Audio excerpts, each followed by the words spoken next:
This is Everyday Survival. It's by Laurence Gonzales.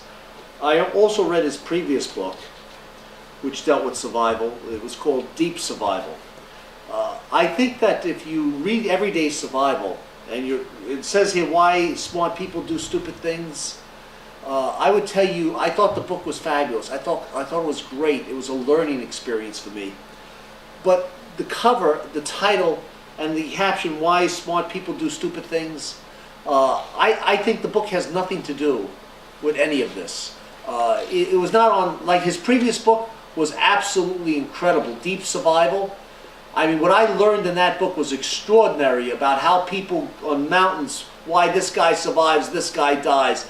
People who are marooned on rafts because the ship goes down, so now they're on a rubber raft, 50 days, 40 days, why some people die, why others survive.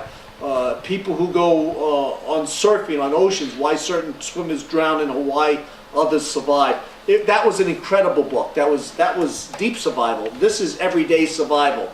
And I thought it would be the continuation of the same, only I thought it would have to do with urban.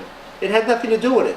But this book is magnificent for what it is. But the title is inappropriate, the subcaption is inappropriate, because the book has nothing to do with what its title is. So I don't want you getting taken in.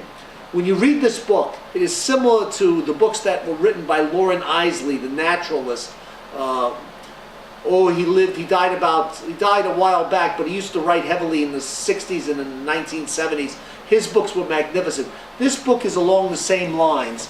He tells you theories of thermodynamics and the movement towards entropy and physics and so forth, how the earth spins and stars and moon systems and the universe, and he goes into the Big Bang and things like that. And I find it fascinating. I loved reading it. And by the way, let me teach you how to read a book, because most people don't know how to read. I'm not trying to insult you, but I know this stuff, all right? I've read 8,000 books in my lifetime.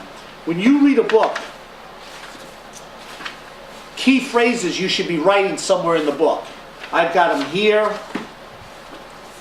I've got them in the back of the book, as you can see. I write in the margins. I write all through. I underline with black felt tips or blue felt tips. I underline. I write in the margins. I put stars. I draw lines to what it's being written about and so forth. In other words, I own the book.